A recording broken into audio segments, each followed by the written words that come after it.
You can handle the truth.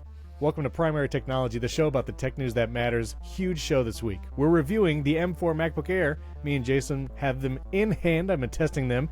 And the M3 iPad Air. But the big topic this week, Apple Intelligence, which is officially delayed. John Gruber wrote a whole dissertation. Jason has thoughts. I have thoughts. We're going to get them all out there. That's going to be after the break. Plus, iOS 19 might have some huge design updates as well. This episode is brought to you by Green Chef and you, the members who support us directly. I'm one of your hosts, Stephen Robles, and Jason doesn't know this yet, but it's actually my birthday today. And as always, I'm joined by Jason Aten. How's it going, Jason? I dropped that on you right then. Wow, how did I not know that? I'm not like I'm not publishing it around out there, but yeah, I'm doing exactly what I want to be doing. I'm going to put it on my calendar. I want to be doing this podcast. I get to do it. I love making this with you and our listeners, and we all get to be a part of it. So yeah, today I turned 23. No, just kidding. You know, the other thing that happened today, yes. we pulled up this morning, and our kids about lost their mind, is that 5 years ago today, exactly, we went and picked our kids up from school because it shut down for 2 years. That was a weird. That was a weird birthday for you, probably. I remember that distinctly. Whenever I was trying to think, when did the world shut down? I was like, oh, it was my birthday, 2020. Was today. It was literally today, exactly 5 years ago. And can I just say, thinking that was 5 years ago breaks my brain. Yeah, that's what I'm saying. That's why our kids lost their mind. They're like, wait, what? What? 5 years ago. So weird. Yeah. Glad we're not during that time. I know. I'm glad. I'm glad I have a MacBook Air to talk about. Me too. And then, yeah. Well, all right. Well, let's get into it. Because we have a bunch of some 5-star reviews. Listen, we've been talking about trying to become a 5-star show again in Apple Podcasts. Here's the thing. There's been so many of you so graciously leaving us 5-star reviews. A majority, it seems like, in the UK. So we're like the top 30 or 40 show in the UK for tech shows, which is amazing because you're all leaving reviews. So here's what we need. Keep them coming. But also, if you're in the U.S., we were trying to be a 5-star show in the U.S. too. So listen, just everybody from every country around the world. Let's just leave 5-star reviews. But we are still a 4.9-star podcast. We almost have 300 reviews, though, which is exciting. And shout out to Craig C1986 from the U.K., Luke Ireland from the U.K. That's a bit of irony. Luke Ireland from the UK. From the UK. Wow, there's a lot of levels there. There's a lot of levels there. B Rady 48 from the USA. Cyclone Jack 62. I know he's in our community as well from the USA. Battery percentage on. Mm-hmm. Phone in right rear pocket. We got another. This is the second rear pocketer, I think, in as many weeks. Are you for reals with a Z from the USA? Here's a big question about keeping an M1 Pro MacBook Pro or trading it in for an M4 MacBook Air. We're going to talk exactly about that in a few minutes because we both got them in hand. Matt W. from the UK says he cannot miss the show. And Rick the Wolf from Canada, he calls us informative and pleasant. Thanks, the other guy. Informative and pleasant. And we have one old tech picture. This is from John G. This was, I think it was his phone, but it has an iPhone 5S. Still in mint-looking condition. Look at that thing. Nice. That was the final year where the camera was flush with the back of the phone. Do you remember those days, Jason? I mean, the funny thing is the original iPhone, the camera wasn't actually flush. There was a little, it's true, the little lip around it. So a little lip. And then the iPhone 3 and 3GS was like a bowl that you can, you can rock that thing back and forth, put your baby to sleep. Table. Yeah, exactly. Then the 4 and 5, those were the years with the flush back. Those were nice. Yeah. Although I still think this usually goes around, Jason. Let's just start with a controversy. What would you say the best iPhone design is to this day? I always go to the iPhone 4 being in my top 3, maybe even top 2. It's easy to say the latest design because it's it looks great. It's got great hardware. But when it comes to just the overall aesthetic, the iPhone 4 is still one of my favorites. What do you think? Yeah, but so at the time, yes, but in hindsight, that screen is still so small. Yeah, the screen was small, but just the design of the phone, the rails on the edge, the glass back that was single color, it would look good. I got one right. So you got one right. I have mine's in the drawer. I didn't even know to pick it up. That one's right there. I'm not going to get up and go get it because that will be uncomfortable for everyone. Well, I'll ask this: iPhone 4 or 5? Which design did you prefer? The 5 had the two-tone back. That's the only reason why I say the 4. But the 5 had the bigger screen. I think the 5 probably. Well, nobody's perfect. All right, let's talk about some. But listen, you keep calling me the other guy, and yet reviews keep coming in. They're like, we don't know his name, but we agree with everything. No, I don't know. I haven't seen any of those. I haven't seen anything there. All right. Hey, are we still doing the movie quote? Yeah. Sorry. I asked you last week. What it was. Okay. And you asked me for like 3 weeks, the previous 3 weeks, because we hadn't done it. I know we had to catch up. It's weird to me though that you picked one from a Broadway show this time. What? Okay, Wait come a on. minute. Don't tell me you don't know that A Few Good Men was originally a Broadway play. I got to be honest. Written by Aaron Sorkin. Come on. I didn't know that. I didn't know. Oh, wow. You have a movie podcast. Yeah, it's not a Broadway show podcast. You know what I'm saying? Although sometimes it is. I was gonna say sometimes we sing some Broadway numbers. You're being real generous with yourself there. I didn't know that. And of course the quote is about Apple getting hammered about Apple Intelligence handling the truth. Yeah, it's fun watching Jack Nicholson yell and scream about Apple it's good. Intelligence. that's we should do a mashup. Okay, let's talk about this past week has been crazy because last week Apple released a bunch of products, announced them, then all the embargoes lifted or whatever, and now the products are out in the wild. We both have the MacBook Air to talk about. You have the iPad Air. I want to mention first the Mac Studio because I did not buy one yet. I'm waiting to see what I think about it, but I want to point to two reviews. One is iPhonedo, had a great review, lots of comparisons for the Mac Studio with the Ultra chip, and his intro is wild to his video. He did like a Severance-style robotic arm. I don't even know how he did it, but his intro is amazing. But he does some great comparisons of the Studio. Also, Tyler Stallman had a great video. He runs it through Lightroom tests, LLMs, Final Cut, Premiere, all the things.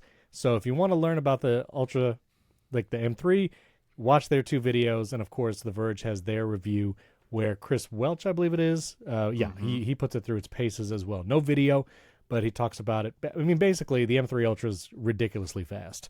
And I am humble enough now to admit that I really don't need the Ultra. So my debate now is, do I keep my M1 Max or do I upgrade to an M4 Max or do I just run everything off my MacBook Air? Well, and I do like that the Verge's take was basically, a week is not enough time for us to actually review this. That was too much computer. It's like too much. It's a lot of computer. It's amazing to see like the compile times or like exporting from compressor. Like it's ridiculously fast. And they got ones with like 128 or 512 gigs of unified memory. So it's like it can do all the things. Like there's no ceiling.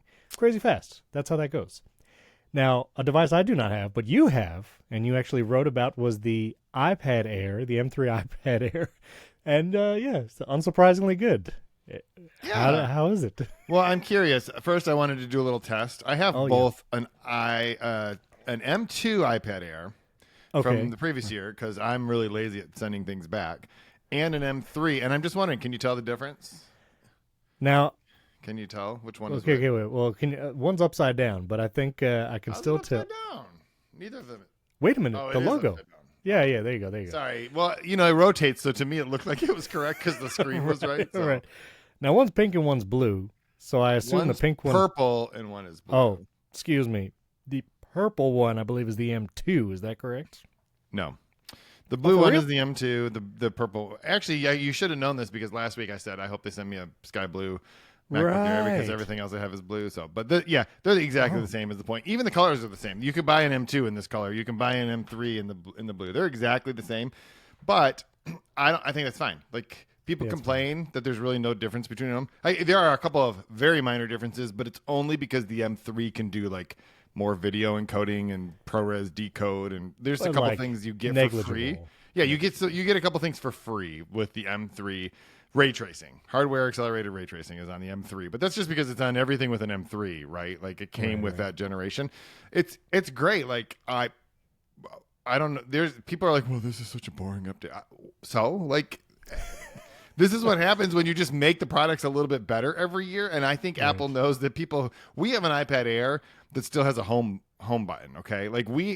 And those are the people that are probably thinking now to be buying a new iPad Air, and these are going to be just friggin' amazing. Like now, you got the new Magic Keyboard, with the iPad Air, which is basically like the updated iPad Pro Magic Keyboard, right? Nope, it's not at all. It's the old one with a function row. What do you mean? The trackpad is still the same, right? The trackpad is a Oh. physical trackpad, not a haptic or whatever Interesting. stuff. And it's also not metal on the top or whatever, like the new. It's not the aluminum. It is basically the old Magic Keyboard with a better hinge, right? They did adapt the hinge, and I think Okay. that it does do a little bit more of the tilting. So it's kind of like if you took the old one and the new one and you merged them together, you would get this one. But it has the same tactile feel and everything, same trackpad as the old one. Although I think they said the trackpad's a little bit larger. It's actually amazing. They added a row of keys, made the trackpad a little larger, and it's all the same size. I don't understand how that works. Because it's just less blank space at the top. Physics is just weird like that, I guess. But anyway, it's amazing. great. Like I don't Okay. I have a love-hate relationship with the Magic Keyboard. It's the best overall typing experience on a keyboard for an iPad. Right. But it's like I love the thing I love the most about an iPad is how light it is compared to like a Mac, and then you put that thing on there and it's heavier than a MacBook Air. And you're just like, what are we doing? Why are we doing this? And so yeah. Okay, well, cool. I mean, nice. The iPad Air exists. It's out there. But I want to get to the MacBook Air because we're talking about Air. Here it is. We both have our MacBook Airs in sky blue. If you hold it at the right angle, youtube.com/@primarytechshow. Go follow the show, subscribe over there. Here's the thing, Jason. I got this laptop yesterday. It's maxed out, not with an M4 Max, just M4, pun intended. I'm as soon as I took it out of the box. This is my first MacBook Air. I said this on social media. I've never owned a MacBook Air personally. This is my first one. I've always done MacBook Pros in the past. So as soon as I took it out of the box, and I wonder if they make the box heavier than other MacBooks, because when I picked up the box felt heavy, but then I lifted the computer out and I was like, oh, this is amazing. This form factor, the thinness, the lightness, like I love everything about it. Like look at you could cut yourself. You could cut yourself on this laptop. It's so razor thin. But anyway, so I love this form factor. Now, the first thing I did was not Migration Assistant. I always have that decision to make. Do I do Migration Assistant? Do I start it up from scratch? And I started from scratch. What do you do when you set it? So I have a time machine backup that is just for review units. Oh, that's brilliant. Yeah, because I do this enough times that I just literally restore from a time machine backup That's that smart. doesn't copy my whole Dropbox folder over, which is a terabyte, right? Like it doesn't copy all of the things I need, but it has all the apps that I want, and it has enough of my personal data that I'm like can use it as a normal machine, but without it doesn't have my whole photo downloaded to it. So Right.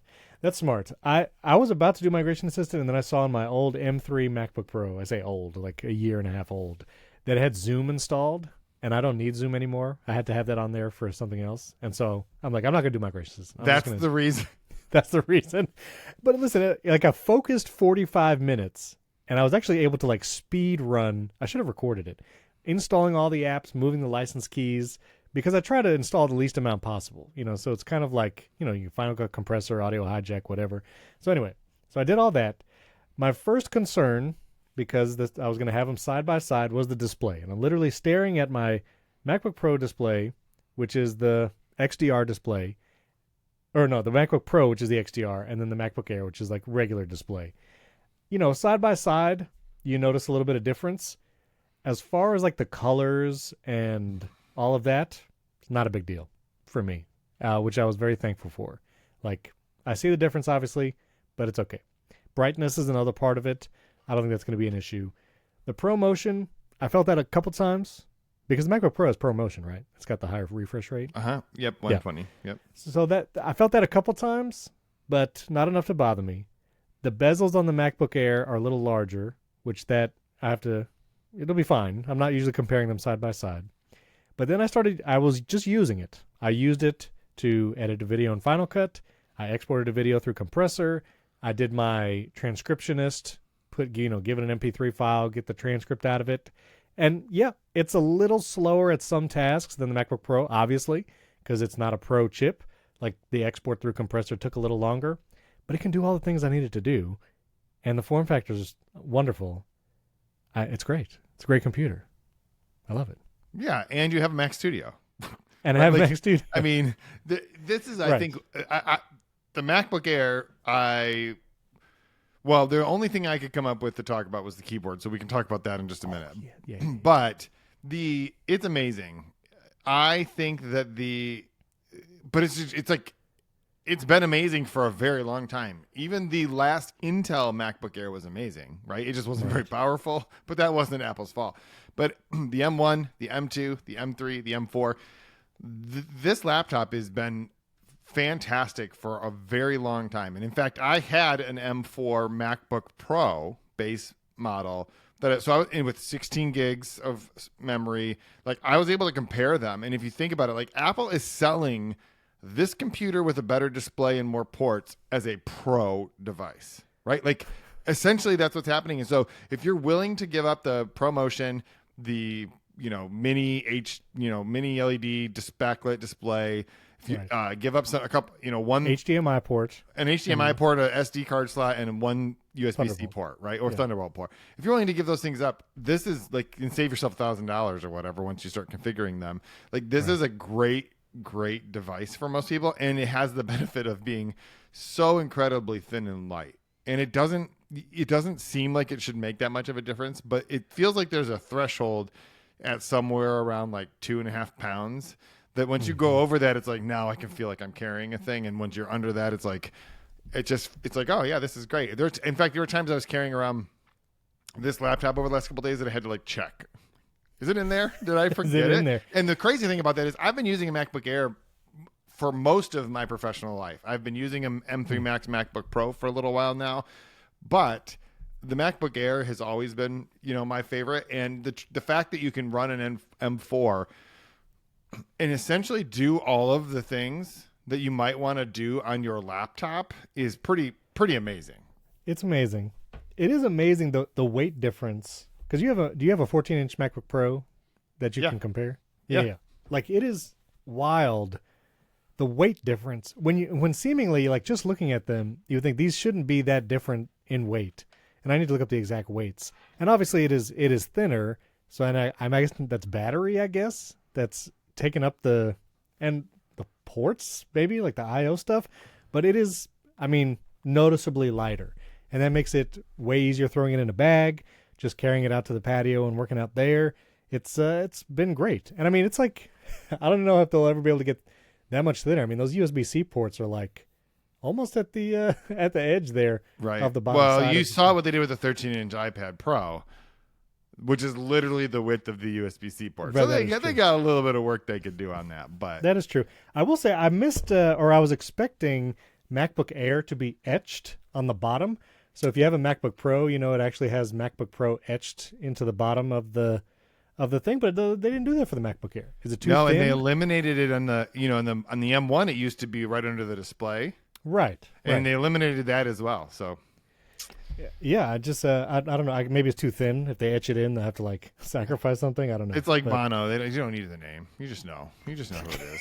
You just know. It's the only sky blue. We're gonna talk about the keyboard in a second. The sky blue color. It's very muted, as everyone literally has said. It's fine. It's basically the same color as the shirt I'm wearing, and it's which is gray. I'm literally wearing the same color as I'm wearing my sky blue shirt in honor of. Look at that! Look at that! I didn't even notice you were holding the computer up. Literally, literally, they are exactly the same. Blends right in. Now, you had told me before I got mine, because you got yours a little early, that the keyboard is different. Apple did not say anything. There's nothing official about it. But immediately, as soon as I started typing a few sentences, I noticed, like, for some reason, the keyboard on the M4 MacBook Air, and you said the M4 MacBook Pro also, right? Yeah, so this has been the journey I've been on. When I got the M4 MacBook Pro review unit, which was a really rough time because they sent me a Mac Mini, an iMac, and a MacBook Pro, and I'm not complaining, but it is just hard in like what I do to review 3 different devices in the amount of time they give you for an embargo. Right. But you have 2 days. Yeah, and I had an M3 Max MacBook Pro, so any MacBook Pro things I wanted to do, I had a device that I was like going to use. So, but I used it, and I found that when I was writing, I way preferred to use the M4 MacBook Pro, and I started thinking like this keyboard legit feels different. It feels much more tactile. It feels crisper. It just like, I don't know what it is. I didn't think anything about it at the time. I just filed that in the back of my brain. I'm like, this keyboard is different. And then when I got the MacBook Air, I'm like, This keyboard is exactly the same as the M4 MacBook Pro. There's a slight feeling difference, which I think is just due to the fact that the body of the MacBook Pro is deeper, right? So it just feels like you're typing into a larger space kind of. Maybe there's a little bit more sound response just because of the size of the case. I don't know how to talk about keyboards, so I'm making all of this up. But No. it is different. I specifically asked. I said, these keyboards are different. You've changed something. There is definitely something different about it. And Apple would not say a word. And which I actually take as validation, because this is the kind of thing that had they not changed anything, they would have wanted to dispel, because they know I'm going to write that the keyboard's different. And if that's not true, they'd want to say, no, we didn't actually change anything. I have not seen anyone else write about this or talk about it. Same. I've not seen it anywhere. I'm now like going back and forth, just doing like doodly on each keyboard on my MacBook Pro. M4. Each key is it feels firmer. Yeah. Like it's less mushy. And so I think that gives a little more like clickety. It's got a little more clickety. But it's not necessarily louder. It's not louder. No, not louder. Just the feel. Yeah. The feel is like less Crisper. mushy. Yeah. Yeah, a little crisper. And it's very nice. I like typing on it. And maybe I'll do more writing finally. Write a newsletter. That I write my newsletter once a year. You can subscribe at beard.fm. So you're definitely not going to get spammed on that newsletter. But you'll think it's spam because you'll forget that you subscribed, since it's been a year since you got the last. You'll think issue. it is, but it's not. It's not. It's You not. subscribe. You subscribe. 2 issues ago, 3 years. That's right. You Which was subscribed. 3 years. 3 years ago you subscribed. This computer is wonderful. I'm glad I got the 13-inch. I was waffling between the 13 and the 15-inch. And I think you told me this, but basically, like, if you're wanting a computer to be small and light, get the small and light version. Yeah. Makes total sense. Yes. The 13-inch does not feel super cramped. I mean, if you're editing video, sure, it's going to be less, you have to work it out. But, I mean, this is going to be insane. But when I do have to, like, travel, which I actually travel with my Apple Vision Pro, unlike Jason, when I do travel and I take this MacBook Air, I'm going to strap that Vision Pro on, and then I can have an ultra-wide display, and you can edit with all the real estate that you need. You get the best of all worlds. You got the 4K, the light. HDR, burn out your retinas. Yeah. Well, that's the other thing, too, is like display-wise, if the thing I want a great display for is editing video, well, listen, I could just strap some micro LED? Mini Whatever. LED? Whatever they are, the micro OLEDs on my eyeballs with the Vision Pro, and there you go. You have it. So I got the lightest computer on my lap and the heaviest one on my face. And it'll be great. It'll be great. Yeah, So- it's like you took your $999 MacBook Air and you turned it into a $5,000 contraption that requires 2 separate parts, an external battery. Exactly. It's totally insane, but hey, it'll be exciting to work in that environment. So anyway, I love the MacBook Air. It's a great computer. I still have like a couple days to decide. My trade-in kit comes in tomorrow, I think. And so I have another day to change my mind, but I'm pretty sure I'm sold that I'm going to keep the MacBook Air and send my MacBook Pro away. It's served me well. I think that for a lot of people who have a MacBook Pro, I would be very surprised if the MacBook Air couldn't accommodate those needs. Yeah. And I also think, yes, the MacBook Pro does have a better display. Absolutely. Yeah, and if you compare them side by side, especially if you're watching like Apple TV or something like that on the app, right? Like you get HDR on the MacBook Pro, you don't on the MacBook Air. That's great. But if you're just using it, and once you put the MacBook Pro away, you'll never think about it again. You're not going to be like watching something on your MacBook Air and be like, it would be really nice to have that MacBook Pro, right? Like, it's just not going to happen. No. And if you're on a plane, the MacBook Air is so much nicer. Sure. And the other thing I wrote about this morning, that if you think about it, the MacBook Air in 2022, which was the M2, was $1,199. They raised the price by $200. Today, adjusted for inflation, that MacBook Air would be almost $1,400. But instead, they went back down to $999. It's a steal. Like, I don't understand how Apple is like doing this, but it is like they are being very generous in that. I mean, maybe the margins are just so high to begin with. Well, I mean, the truth is, like, this is the last device to get the M4. other than Right. the Mac Pro, which I don't actually think is coming. I just don't think so. We talked about that. We talked about it. Definitely. But We'll see. and I heard on another podcast someone saying they're going to wait to see what happens with the Mac Pro before they buy one. I'm like, you're thinking about it too much. Just buy the Mac Studio now and enjoy it. It'll be amazing. I like how you said on another podcast, On another because podcast. last episode we mentioned his name 80 times. I You know, didn't that's want to why I say was it. trying to be. You didn't want to say it this I didn't one. want its Google I'm not gonna alerts say to be it. going off. I'm not going to ruin it. I'm not going to say it. One thing, speaking about the price, and we talked about tariffs shortly in the last episode. Interestingly, the MacBook Air, I don't know if this is actually going to focus on the words, but assembled in Vietnam. Yeah. And I actually tracked this through the UPS once I got the shipping notification. Yeah, sure enough, comes from Vietnam, goes through Hong Kong. But I guess the tariffs, because it originated in Vietnam, wouldn't affect this. That's interesting, Steven. You're breaking some news here. That's it. This is what I'm saying. This is what I'm saying. I tweeted wish I would my have looked at the bottom of my MacBook Air before I wrote that article this morning. Well, I'm just saying, it says assembled in Vietnam, and I probably showed my serial number. I don't know if that matters on the show, but anyway. But yeah, so that might, again, one of the reasons why the tariffs might not be affecting this price. Great computer. It's great. The other thing you were mentioning, the display, I stare at a studio display all day, which does not have HDR, which does not have ProMotion, and Yeah. it's fine. Yeah. And the MacBook Air display is not worse than the studio display. It's the same. It's the same. So it's like, I really should have no qualms about it.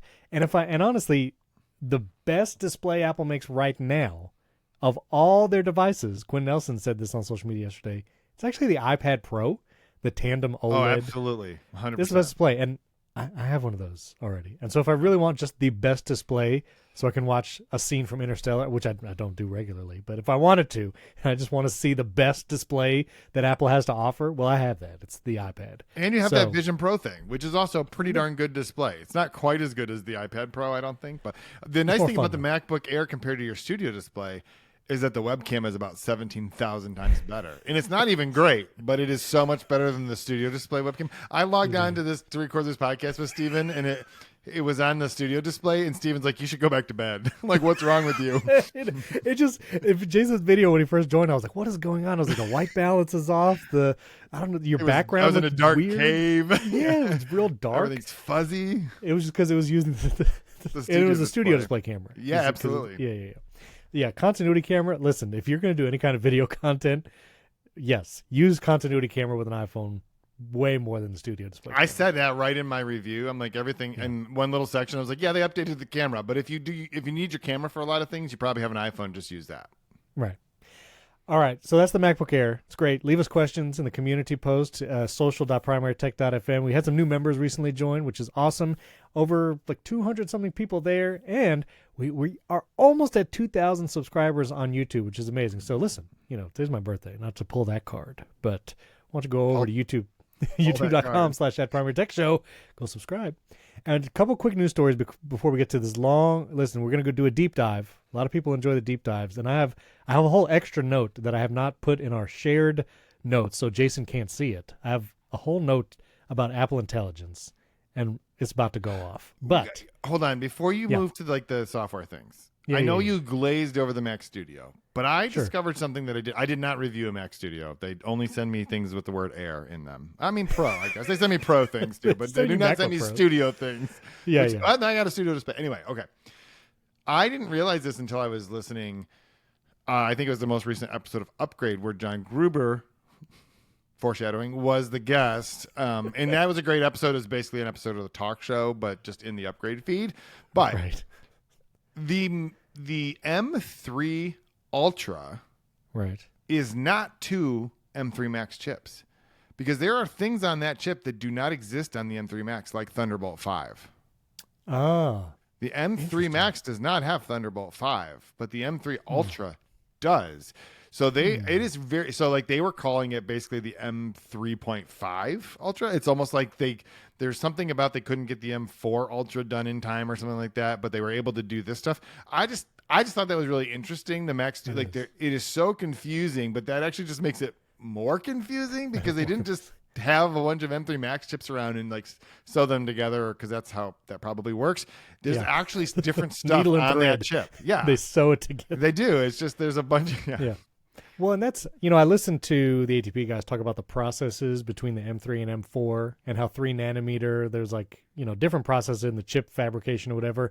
And that's what I was curious if the M3 Ultra is on one of the newer processes like the M4 chips or on one of the old ones. And maybe that's a clue to say maybe it's not on the M3 Pro and Max process. Maybe it's on something newer. So I don't know. I think iFix will probably do a teardown. I don't know if they could tell from the processes, but anyway, it is interesting. I'm not going to get an Ultra. I can't justify it. I mean, you don't even really need an M3 Max, do you? No, take it easy. No. I'm not throwing shade, but I'm sitting here with an M4 Pro Mac Mini, and it is faster than that M3 Max laptop sitting over there. So like, I'm sitting here with an M1 Mac Studio, and it's amazing. And I'm never waiting around. And this Mac Mini would smoke it. And so I'm just saying, if you were going to upgrade. No, I'm not going to. I need the ports. I use all the ports. We went over this last week. You're right. But you know how many Thunderbolt docks you could plug into it? 3. No, I don't want more points of failure. No docks. Like Edna Mode. No capes. No docks. No. All right, let's talk about iOS 19 briefly and Sonos. A bunch of rumors have been coming out, basically Mark Gurman. But I'm going to use this picture because MacRumors, it looks cool.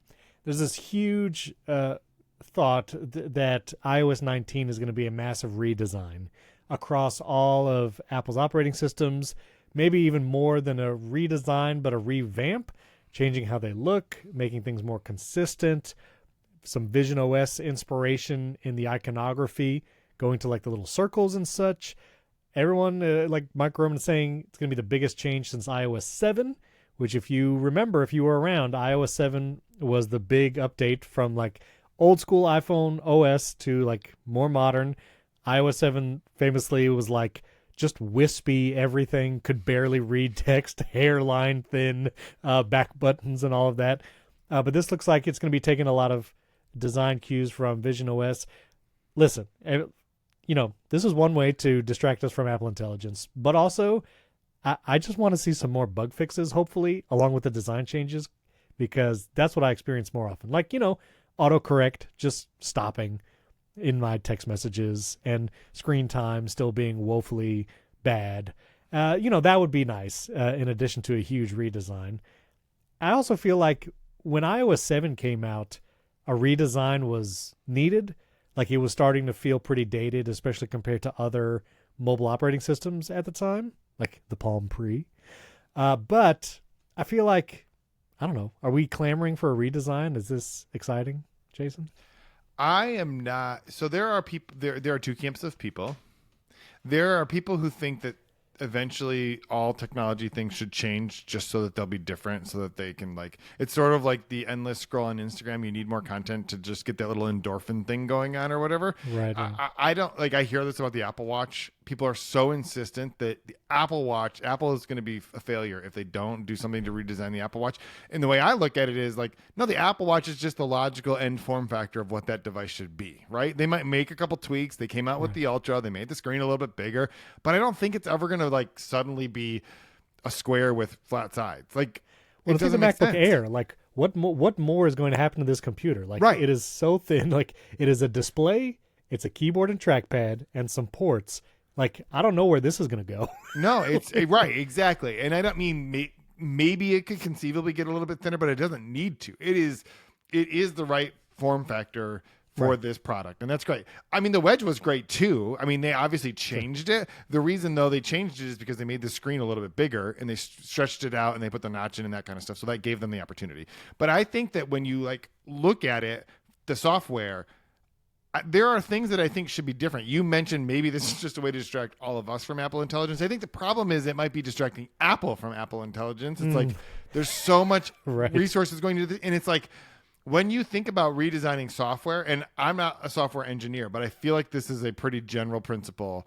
If you are going to, and this is like companies changing their logo because they just feel like it's time to do a refresh, and the only people who are thinking about it's time to do a refresh are the people who like are inside the company and are just bored and need something to come up with to do. I don't think that iOS needs a redesign. Now, it is true that like on the Mac, on the phone and the iPad, and then on the Vision Pro, there are sort of 3 different design languages, but they feel appropriate for those user interfaces, right? So and if they want to like sort of coalesce them together, I think that that's fine. I do not think that we need a visual overhaul to iOS, for example. I think it's mostly fine, and I think it just introduces more failure points where app developers, many of whom are not user experience designers, are just going to end up with worse performing apps. And it's funny, the circular design that everyone's saying, is Vision Pro-esque and it's inspiring everything. I don't know if people remember, the Apple Watch exists, and it's had the circular icons forever. Well, and I think they mean sort of that frosted, slightly translucent kind of like hovering windows. But you have to have that on the Vision Pro because like you have to see through them and know that there's a wall there, right? Like, I don't need that on my phone. And people have been saying like the Apple Invites app has kind of that newer design language, and that's where Apple is going. Listen, I'm not opposed. Like, cool. Like, let's refresh some stuff. We can make it look even more modern, I guess. Fine. I think the bugs is really, for me, like, let's not forget the bugs.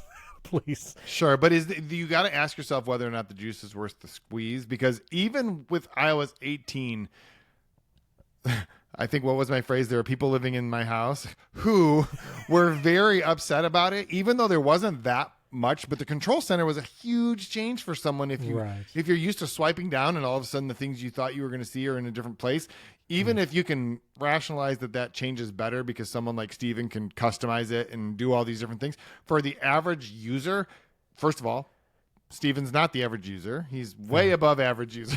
But most of the people using those 2 billion iPhones or whatever that are out there, there's a real cost involved when you make those kind of changes. And I just don't know if it's worth it, because even if you make it prettier, people are still going to be like, yeah, but where's the button that I used to press to do this thing? That is true. I think it's the nicest thing you've ever said to me. I'm not the average user. You are an above average user. That's the exact quote. I just want to be clear. I would change my email signature to above average user. So we'll see. I mean, Dub's just a few months away. We might see invites coming out soon. And the last thing I want to say before we get to Apple Intelligence and all that, Sonos, which was rumored to be developing a streaming box, canceled it. So it looks like this is a report from Chris Welch, who's been reporting on Sonos for the last couple of years in depth.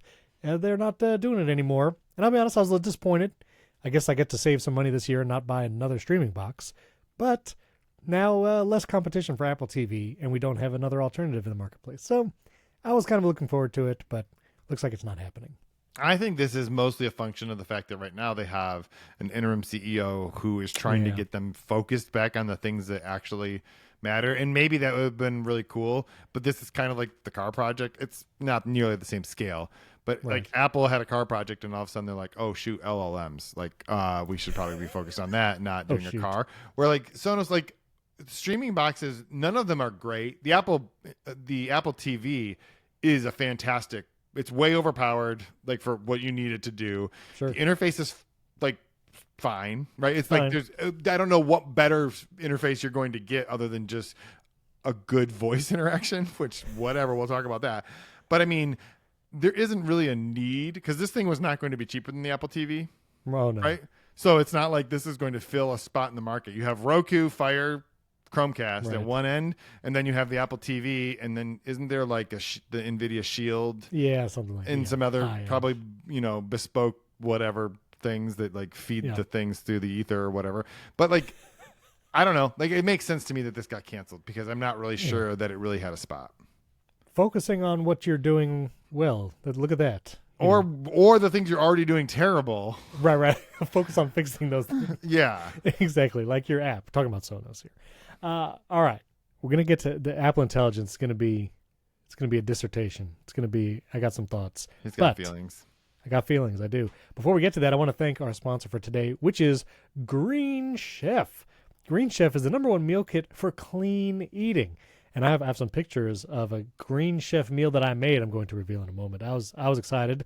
I'm learning to cook more and more thanks to these kinds of services. But Green Chef sends organic, fresh produce, responsibly sourced proteins, and chef-designed recipes in every box for satisfying, nourishing, and convenient meals. I actually found out that my barber uses this, and I had no idea. I was at the haircut, and he was like, "Oh yeah, I get this to do all the dinners." That's amazing. So listen, Green Chef makes it easy. Ditch the fads and create healthier eating habits that last with real, clean foods. Green Chef makes it easy with recipes curated for a variety of lifestyles and dietary needs. They have pre-made sauces, pre-portioned ingredients, less prep and mess, which is important for me, but still restaurant quality meals. And you can set your health goals in motion this year with Green Chef's Reset Collection, available for a limited time. If you're trying to do weight loss, you're trying to maintain, Green Chef has you covered with a curated assortment of dietitian-approved recipes. So look at that. Now, I made something. I'm going to share some pictures. This was me cutting an onion and tomato. This was really just for Nate because Is this the second time you've cut an onion? It's like the fifth time. This is like the fifth time I've cut an onion. Let me look at that chopping skills. I don't know if those are good skills or not, but I cut it. I cut the onion. I mean, I cut the onion. Yeah, and you didn't cut your finger. That's. I didn't cut my finger. It's very difficult not to, but yeah, there we go. I probably should have used a bigger cutting board. But anyway, this is my Green Chef stuff, and this was I think it was a ground turkey, cream, onion, tomato soup. It had some of the queso fresca, the little crumbly cheese in it. It was delicious. I made it all myself, no help from anybody. And, except from Green Chef, and everybody liked it. My kids liked it. My wife liked it. So yeah, did you make any? Do you remember any recipes you made? Yes, and I'm trying. It's been a couple of weeks since we had a chance to do this last. So I know there was we did a soup that was actually very, very good. Yes. And the thing that's weird about this, this is a terrible, endorsement because I can't remember what it was, but I do specifically remember that it was very, very good. Okay, so it's a good endorsement, it's just bad memory. I just wish I could remember specifically. Listen, we have 4 kids, all of whom play sports. We don't even get to eat dinner together that often, and so it's kind of chaotic in our house, which is actually what this is perfect for because it took like 30 minutes and everything we needed was right there, and it was fantastic. Boom. Exactly, and that's I like it too. I like the compact nature of. I don't want to spend hours in the kitchen, and this Green Chef helps you just keep it all done and compact. Get it done quickly, and the recipe cards make it easy to follow, even if you're not a cook like me. So thrive all year with clean, easy meals from Green Chef. Go to greenchef.com/primaryfree and use code primaryfree to get started with free salads for 2 months plus 50% off your first box. 50% off your first box. That's wild. So. That is, go to greenchef.com/primaryfree, and use code primaryfree. That link and promo code is in the show notes too. Just click it there to get started with free salads and 2 months plus 50% off your first box. Green Chef, the #1 meal kit for eating well. Thank you, Green Chef. I wish I had like my Swedish chef hat. Actually, I don't have that hat. Ancho chicken soup. That's what we had. It was delicious. Ancho chicken. There we go. That's the end of the read right there because Jason remembered. You remembered the meal. Okay. Big news. I'm going to go through the timeline very quick.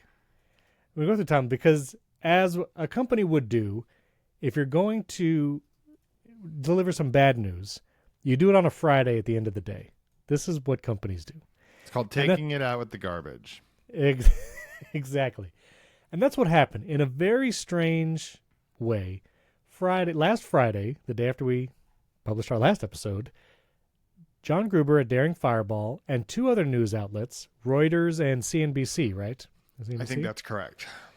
They all received a statement from Apple. So Apple didn't release anything first party. There was nothing in the newsroom, no interview, no nothing. But there was a statement, and this is the statement verbatim that John Gruber, CNBC, and Reuters were given. And this is from Jacqueline Roy, an Apple spokeswoman. So John Gruber and others got to quote her directly. Quote, Siri helps our users find what they need and get things done quickly, and in just the past 6 months, we've made it more conversational, introduced new features like type and product knowledge, and added an integration with ChatGPT. We've also been working on a more personalized Siri, that's the semantic index, we talked about last year in DubDub, giving it more awareness of your personal context, as well as the ability to take action for you within and across your apps. It's going to take us longer than we thought to deliver on these features, and we anticipate rolling them out in the coming year. Now, in the coming year, that's Apple speak for any time between now and December 31st, 2025. And also, in the coming year, does that mean 2026? Maybe? Yeah, that's the part that's not clear. Not clear. What do those words mean? And What do those words mean? also, you remember the last time that they said something about like we'll complete the transition to Apple Silicon by the end of the year. It took them like a whole other year to get the Mac Pro. Yeah, There's one more, but that's for another day. Turned out it was like a lot of other days. a lot of other days. That the biggest asterisk. So in the coming year, who knows what that means? And we'll talk about the credibility even of that statement. So that was Friday. Then after that statement was delivered through John Gruber, Reuters, and CNBC, Apple did a couple things. They added a new disclaimer on its website in various places. And the disclaimer that it reads is, personal context understanding, on-screen awareness, and in-app actions are in development and will be available with a future software update. Now, that kind of statement we've seen in the past, like sometimes even in the big iOS like 18 updates, there'll be the features that come out on day one, then there'll be the features that come out in iOS 18.3.4 or whatever. Apple's been doing that for a while. I still remember the Halcyon days where everything Apple talked about at DubDub was actually released with the iOS update, like in the first one in the fall. Do you remember those days, Jason? Oh, I do. Absolutely. Those are the good old It's only days. been a couple of years that's not been the case. It's not, yeah, exactly. So there was that, but also Apple removed the advertisement that was on their YouTube channel, and it was a commercial that had aired on TV, but the one with Bella Ramsey talking about the voice assistant personal context, they took that video down from their YouTube channel. So, I mean, it's been uploaded 1,000 other places, and you can still see it, but they took that down, which I think is more unusual for something like this. So that all happened between Friday over the weekend.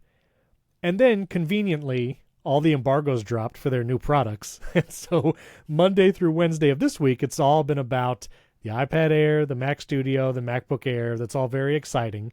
And I want to talk deeply about this strange dichotomy that we have right now in this moment when thinking about Apple.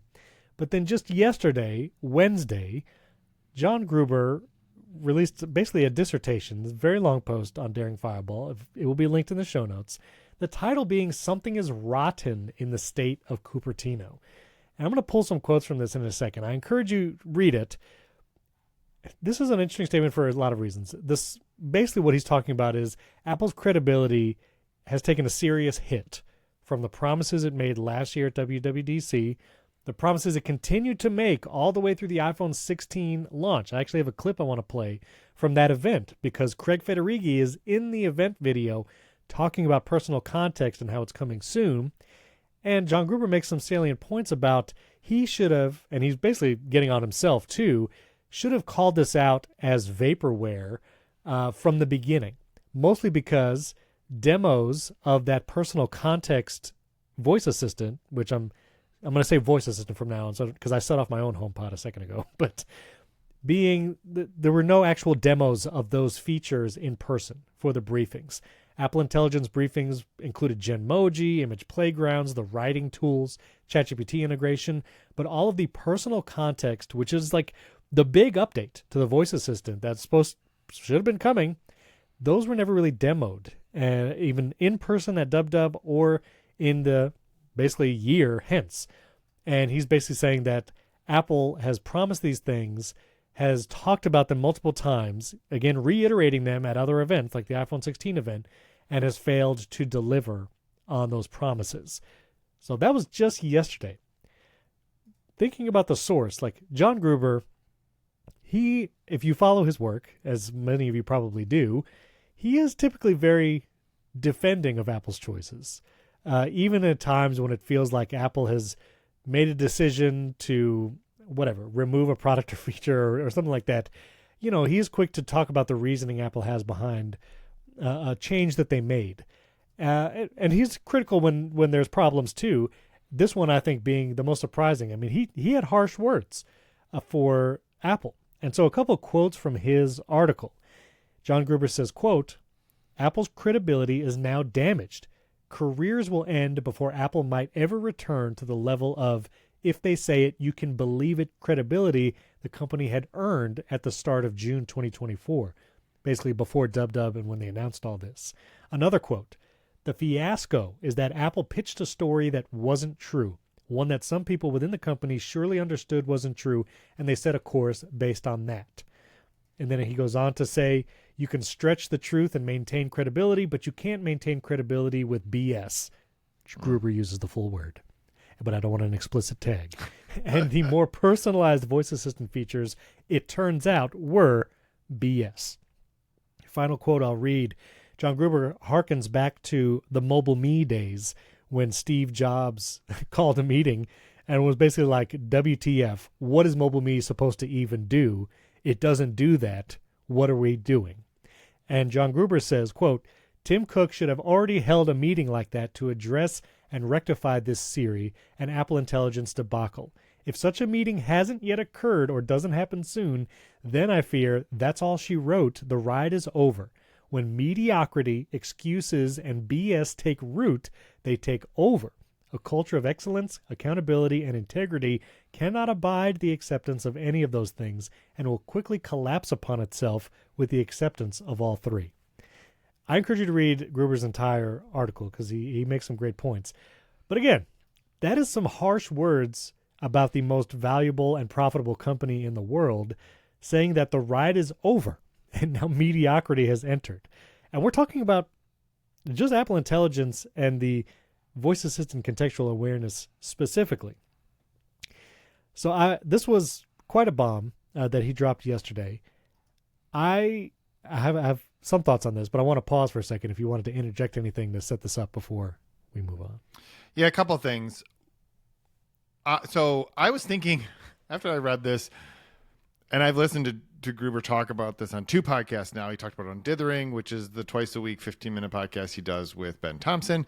And then also, again, on the episode of Upgrade from Monday, Jason Snell is bringing in some guests because his co-host Mike Hurley had a baby. Well, his wife had a baby, and so he's on paternity leave. So, right. And I was like, I really need. I've been thinking about this for a while. I should write about it. And then I'm like, I just looked, and I'm like, I did write about this. I wrote about this in January. It said the one thing that Apple needs to get right in 2025 has nothing to do with the next iPhone.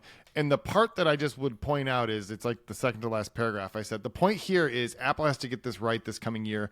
Partially because it's so far behind, but more importantly, because it made a promise. And as a company, you have to keep your promises, right? Like, and that's Gruber's point. I think there's 2 completely separate problems here. One is Apple can't figure this out, and that's bad, right? Like, they should be able to figure this out. It's obviously a very complicated problem because they have to essentially build a totally parallel version of contextually aware Siri alongside the one that can control your lights and figure all that out. But the bigger thing is there was a meeting somewhere where someone said we should promote this, and someone else said we shouldn't promote this. And as Gruber's point is like someone made the call to start promoting this, and they should not have. And that's the problem. And I was at WWDC. In fact, I was trying to remember, but I think I might have been in the briefing that Gruber was talking about. He's like, there's like, I was in a briefing with 4 or 5 people. I'm like, I think I might have been one of them actually. But I think everything he's saying is absolutely true. And he kind of walks through this hierarchy of how real a thing is, right? And it is true. If you go to an Apple event, there are times when Apple will demo a thing for you, and it's not in the betas yet. So it's not available for you to use, but they will demo it on their devices and show you a thing. And that's what happened with a lot of the Apple Intelligence features. The next level to that is that it's available in beta. It's available for you to try. Like there are times when they'll have a thing where you can try out the Apple Watches. They're real. They haven't shipped yet, but they're there. Like you can actually touch them and you can test them out. Right. The next level is they're in a beta for developers. And then the final level is it ships to customers.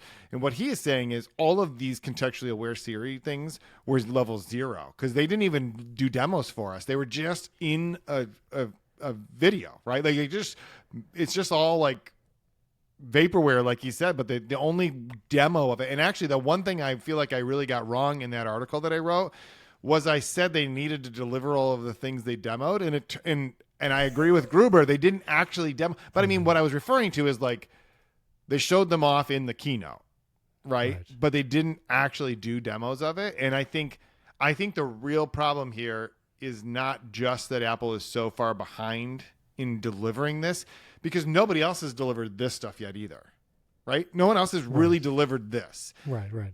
So they could take their time on that to get it right. The problem is they promoted it as if it was real, and then they promoted it in a commercial like it was real. And then at the iPhone event, they talked about it again.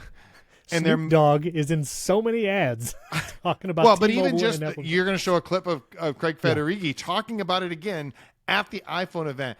And Gruber, I like Gruber's point. Why was Craig Federighi the one demoing this? He is the software guy, but he is not the Apple Intelligence guy. Right. And I think I will be very surprised. This is the kind of thing someone will lose their job over. So I want to talk about that aspect in a second. So this is a clip, and again, talking about how hard Apple was promoting this. This is from the iPhone event. So not dubbed up. This is months later, right? When the iPhone 3 16 months later. was launched. Yep. Later, yeah. So here's a clip of Craig Federighi. It's like 30 seconds. I'll put it in the audio version as well. But if you want to see it, head on over to YouTube. And there's so much more to come. Siri will be able to tap into your personal context to help you in ways that are unique to you. And it will be able to take hundreds of new actions in your apps, like updating a friend's contact card with his new address, or adding a set of photos to a specific album. With Siri's personal context understanding and action capabilities, you'll be able to simply say, "Send Erica the photos from Saturday's barbecue," and Siri will dig up the photos and send them right off. So after reading Gruber's article and watching that clip, which Gruber calls out specifically, most of the features that Apple touts is basically like a white screen with just text floating towards you. Yep. That's the feature being shown off. It's just in text. And then even the couple ones they talk about is like, send these photos to so-and-so. It basically just shows a video of like not someone holding an iPhone, but just like a 3D rendered iPhone. Computer generated thing. And it's just pictures being sent via text message. But it's not actually showing anything of the feed, like no physical, because even in that was when Craig Federighi was talking about visual intelligence coming to the iPhone 16. And there were several examples of like, hold the phone up to a concert poster, do visual intelligence and add it to your calendar, point it at a dog and it'll identify the breed. I did an entire video about all of that, which it basically does now. They've fulfilled those promises. But all of the contextual awareness voice assistant stuff that Craig Federighi in that event is promoting is not out. We might not see until 2026. So here's my next question for you, Jason. Gruber talked about AirPower being one of the times that Apple promised something and then failed. And AirPower was, I think, Phil Schiller on stage talking about the wireless charging mat that was going to change everything and you would be able to charge your phone, watch, and AirPods. Never came out. Apple, I don't think they ever released like an official statement saying it's not coming out. I think it just like floated away into the ether. I think they might have. I think there was some, or they gave a statement to somebody. I think they gave a statement to somebody like they're doing here. But this is not the first time Apple has failed in software and the first time they've broken a promise. And I want to put this in the context of these other failings because in Gruber's article, this really feels like he is implying a shift in the company's culture that might affect it long term. And I'm curious if is it really that big of a deal or is it similar to these other situations? And I'll point out a couple. He talks about Mobile Me in the Steve Jobs era, but also Apple Maps was a huge failure. Now, they released Apple Maps as promised. It was really broken at first and took a number of years to actually fix. And it caused lots of damage in the subsequent years that it was bad and people didn't want to use it and stopped using it. But I will point out today, whenever I get on social media and talk about Apple Maps versus Google Maps, it's at least 50-50, if not more people saying Apple Maps was well designed. I use it as my default. It's great now. So that was a situation where they did deliver. It was hopelessly broken. They fixed it. And now it's gone back with some credibility. Could it have been way more used earlier on and had a better reputation? Sure. But that was recovered just fine. This next one's not really a failure, but there were many times when Steve Jobs made a promise of something and then it was just never delivered, like FaceTime being open source on multiple platforms. I don't know if you remember that, Jason, but with the iPhone 4 launch, when FaceTime was announced, because that was the first iPhone with a front-facing camera, Steve Jobs said during the event that we're going to open source FaceTime so other platforms can use it. They did not deliver on that promise either. Mobile Me, again, as Gruber said. So my thing is, they have not delivered on these things, and who knows when they will, but Is this indicative of a company culture shift or another one of these just kind of software failings? And like you mentioned, someone's going to get fired over this, likely because of how it was promoted. Scott Forstall was likely the casualty from the Apple Maps situation. So there was a shift there, namely that he shifted out of the company. And so we might see someone from the Apple Intelligence team or someone else shift out. Now, Gruber says Steve Jobs was the one to go in and have a meeting and say WTF and push everybody to fix these things. Has Tim Cook had that meeting?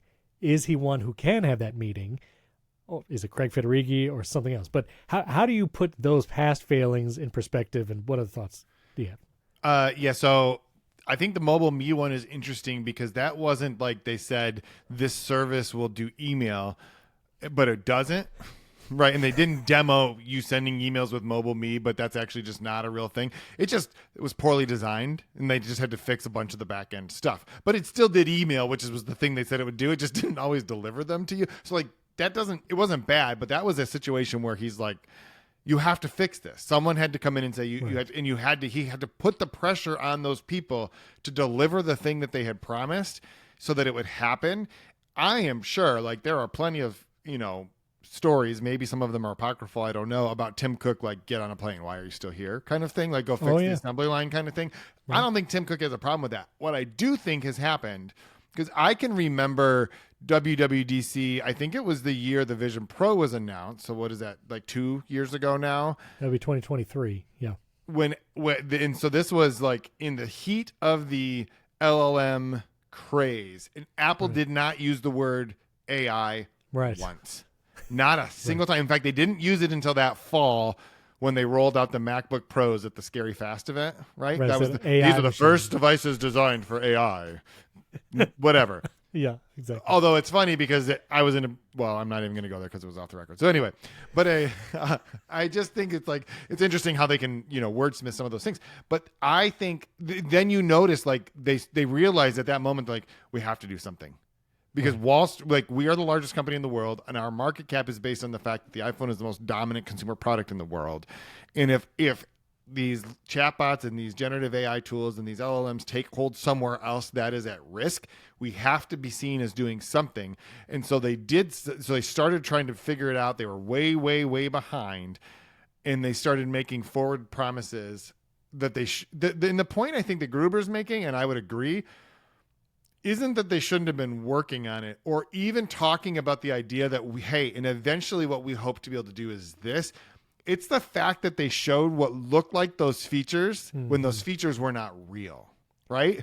You can't listen, this is a scary place to go, but this is exactly I think Gruber he didn't make this comparison, but it's sort of like when Tesla shows off the cyber taxi and you're like, is this going to be a real thing? Are they actually driving themselves, or the robots that were at the event, which turns out they were just actually people controlling them and talking to them?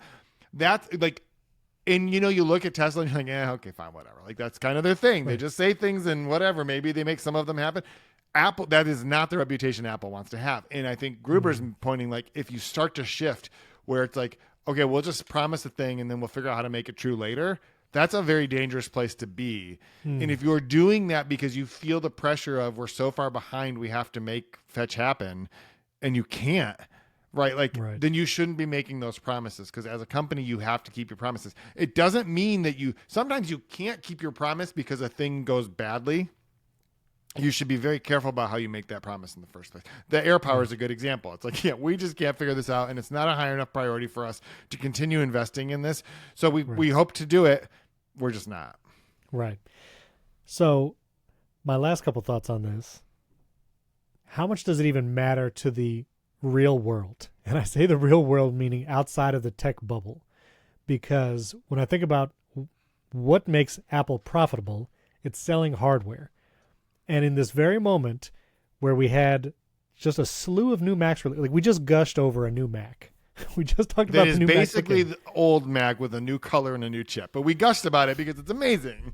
But it's amazing because we have this weird dichotomy right now where when it comes to hardware and the chips, the M3 Ultra, the M4 Max, the actual, the hardware of the MacBook Air, the iPad Pro, they have this incredible head start, like or lead in when it comes to this hardware stuff. I mean, the iPhone 16 Pro Max, say what you will, how similar it is, has an incredible camera. Every time I take photos and videos, it's amazing. Super fast. Like, I never worry or think about having a faster phone. And so we live in this weird dichotomy right now where there's this whole realm where Apple is killing it. Hardware, Apple Silicon. I talk about a lot of bugs or whatever in iOS 19, but also like I struggle to move from iOS because of things like shortcuts and continuity and the smart home integration, the whole ecosystem in general, universal clipboard, universal control. I use all these features all the time, and they work really well, 90-something% of the time. And so we have this weird dichotomy where all of this stuff is going extremely well, and it's so easy to like say, well, I mean, look at this. Apple just did this, and the M3 Ultra. And so Apple doesn't necessarily have to have anyone buy Apple Intelligence. And that's why I wonder, like, how much, obviously in the tech bubble, in the Apple world, like this feels like a big deal. But I am wondering, is this a big deal long-term for the company, really? As long as they keep doing things like this, which they're obviously capable of doing, the M4 and the M5 and further chips, the C1, brand new chip, is it really going to affect their bottom line enough to warrant a change? Or they just keep jamming on it? Because it seems to me like this feels like more of the Apple Maps debacle than it does some kind of tipping point for the company as a whole. Now, I get Gruber's point. Mediocrity and BS, I don't want those in a part of Apple. And I definitely see that encroaching in how they talked about Apple Intelligence. I joke about the Snoop Dogg Apple Intelligence ads, but it's wild to me how many times I saw that commercial in like the 2 sports ball events I watched this year. And every time I listen to a couple podcasts, I think the Vergecast is one of them, I hear Snoop Dogg at least 2 or 3 times talking about Apple Intelligence. Yep. Clearly they're pushing it hard, and I think maybe that's the mistake.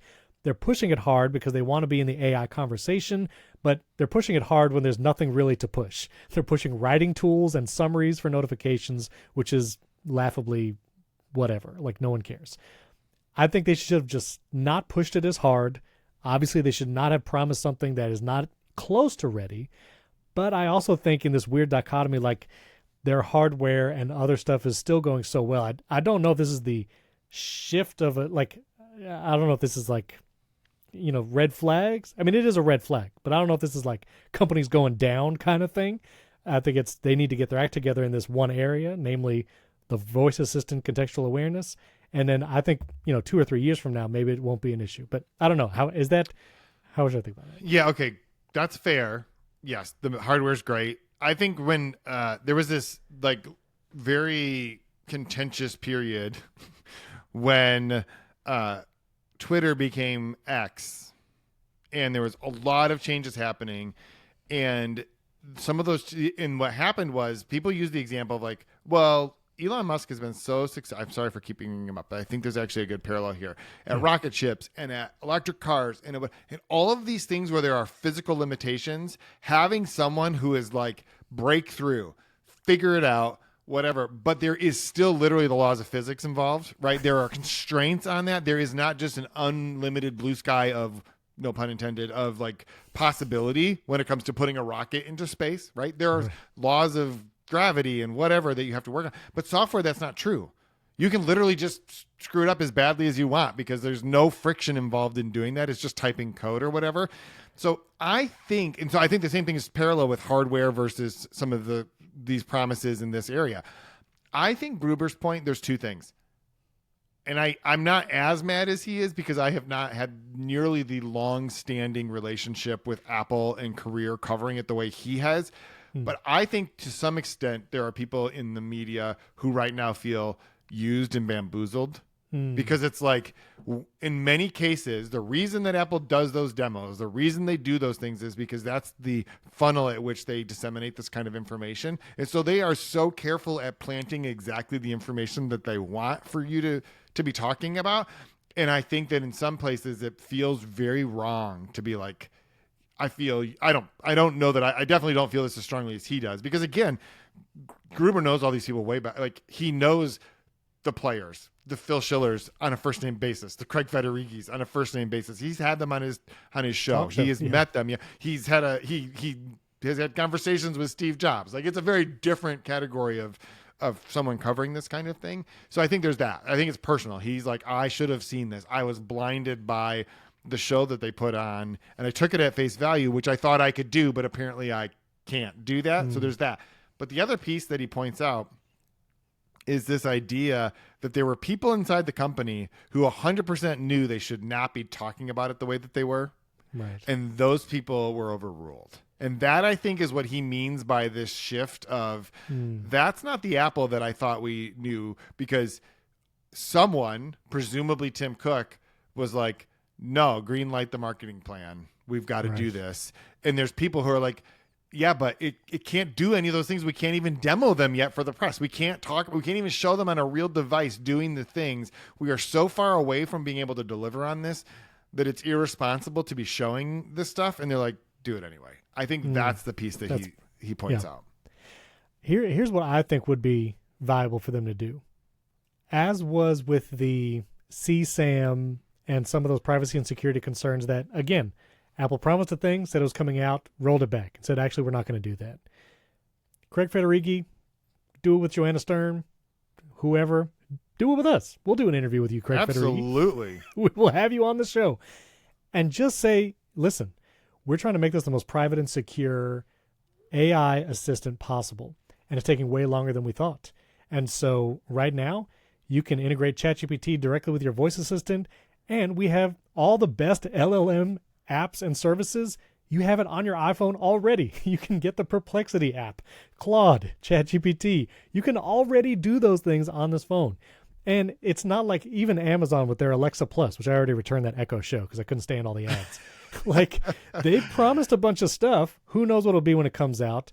Google Gemini, whatever they're doing, like, it doesn't feel like they're close. Google I/O is in May. Maybe they'll announce a bunch of promises. But Google's reputation is the same thing. There's a whole website called Killed by Google. Who knows what they'll keep or what they'll throw away. So I don't think Apple needs to feel the pressure to say, like, contextual voice assistant needs to be out tomorrow. Just go publicly and say, like, listen, this is in the future. We're not going to promise anything. We're going to focus on a great they're not going to say this, but we're going to focus on the next version of iOS. It's going to be incredible. We're going to focus on making great hardware like we always do. And guess what?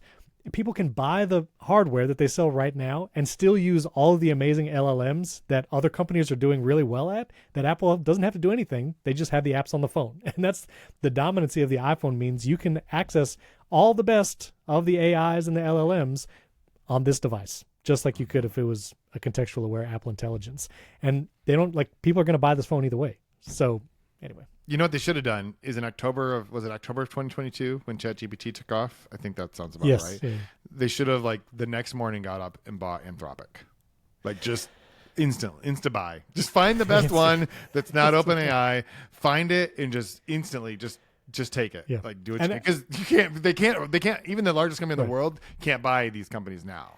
And it's also not like they would be hurting Siri's reputation by not delivering this, because nobody likes Siri anyway. Like, my kids who try to yell at their HomePod minis all the time already at their age understand that it's not good, that it doesn't play the songs they want to play. It can't do the things they want it to do. So it's not like there's high expectations for the voice assistant anyway.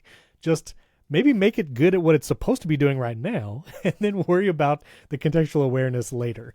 But anyway. Well, and actually some people pointed out that, like, the better thing to do would have been to start with making Siri better, period. Right? Like, start with that stuff. And even if it meant you had to have two separate things, that was the problem. They tried to merge these.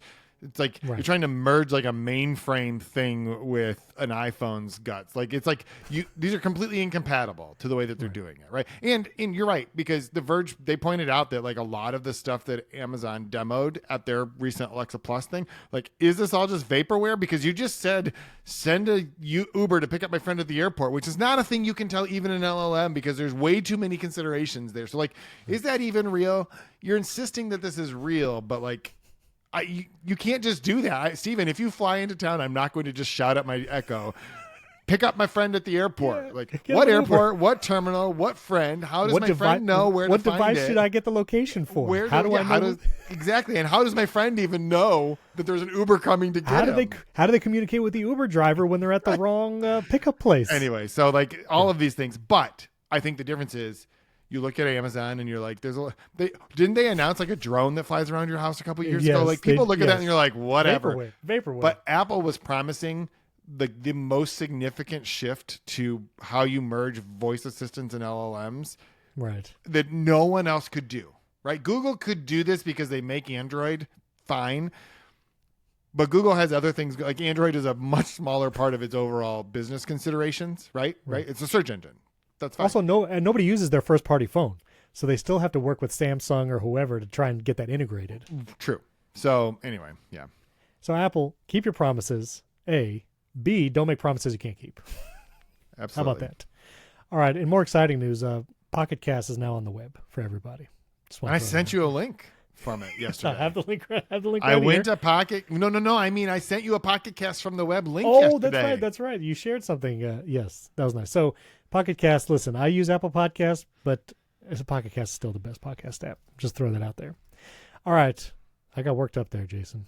I got worked up. That's what we're here for. This is great. This is it. Let's before we get to our bonus episode, we're going to talk about tethering because everybody's yelling at me that MacBooks don't need cellular. Okay, we're going to get to that.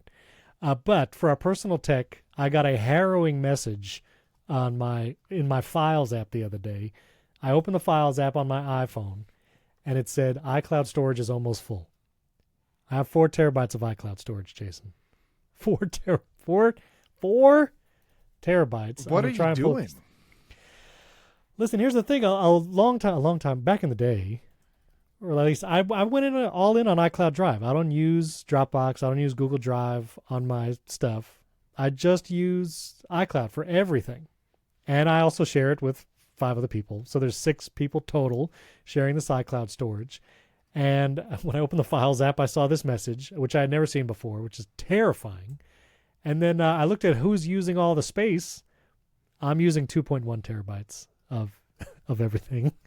And then, my family's using the gigabytes. My son, he does a lot of video stuff, so I know the videos that are probably syncing to photos, taking up some space. But anyway, I deleted some stuff, which your iPhone can like point you to your iCloud Drive and show you the biggest files. And some of them were like old HomeKit Insider recordings that were still in a folder. I was like, okay, well, I could delete those. There's some Mott's episodes I could delete. Those are already published. So I deleted some ones, but I only recovered like maybe a couple 100 gigs. And so I'm now at the place where I'll probably upgrade to the 6 terabyte level just because I use iCloud Drive as like my everything folder.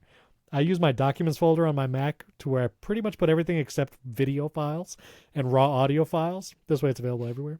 But how much storage are you using, Jason? Well, let me just say, first of all, yes. Given the conversation we had about Mobile Me, there's a 0% chance that I would use iCloud Drive as my primary cloud storage. Like even it's still good. today. It's good now. This is another situation where it's actually good. Now. It's not. It's good. It's not better than Dropbox. It's not better than Dropbox. In so many ways. So it's like, so anyway, my iCloud Drive itself, I have 168 gigs in the iCloud Drive. I don't even, and you know what they are? It's like 5 folders from my Dropbox backed up in iCloud Drive. It's like, you got an Inception folder? I just have, it's not an automatic thing. It's just like, I think there's like some archive stuff that I'm like, our wedding photos were in my Google Drive or my Dropbox. And I also put a copy of them on the iCloud Drive. It's like stuff that just whatever. If someday I'm like, forget it, I'm not paying for Dropbox anymore. YOLO, who cares what's in there? I'm like, oh shoot, this I need. Right? It's that kind of a thing. But our iCloud photos is like 700 gigs. Our device backups is 275 gigs. It's like, honestly, there's just not, we're using 1.9 terabytes of 4 terabytes. Now, my Dropbox is 800 gigs. So if I was doing what you're doing, I still wouldn't, I would be at like 2.7 of 4. Right. So like I don't know, you're saving a lot of some stuff you don't really need to save, I guess, but I don't know. So, so when you get to that limit, are you going to upgrade to like the 6 terabyte? Well, I'm hoping that when I get to that limit, several of my children can just be on their own iCloud storage plan. Just kick them off the family plan. Just you're done. No, I don't know. I mean, we're like almost to half. Now, I guess before Apple One, we would have been at the limit because I'm at 1.9, right? So, and if that was the case, I probably would have just had to figure out I would have started deleting things from the iCloud drive, obviously, because I'm like, I guess I don't really need those things in there. Put them on a SSD or something. But I don't know. I guess it's easy enough to just upgrade that to. I mean, I think now the limit is 12. You can get up to 12 terabytes in your iCloud drive. You can get up to 12 terabytes. So I have plenty of headroom if I needed to. I do want to point out Tim Chatton on Mastodon. He does the iPad Pros podcast, which I've been on. Does great work. He sent a screenshot of his iCloud storage. His Apple Vision Pro backup is 720 gigs. That's 3/4 of a terabyte just for the Apple Vision Pro backup. There is literally not 720 gigs of content created for the Vision Pro. So he went on to explain, apparently, he uses an app called Moon Player, and he has all of his 3D Blu-ray disc rips, which is around 500 gigs of data. And because you can't pick and choose what apps are backed up in an iCloud backup, it has that entire 500 gig library syncing to his iCloud backup. So I think Tim wins the most absurd Apple Vision Pro backup. I would agree, because I mean, most people, your largest thing should be your iCloud photos. That you would think. Yeah, you would think. Which one was mine? I don't have it here.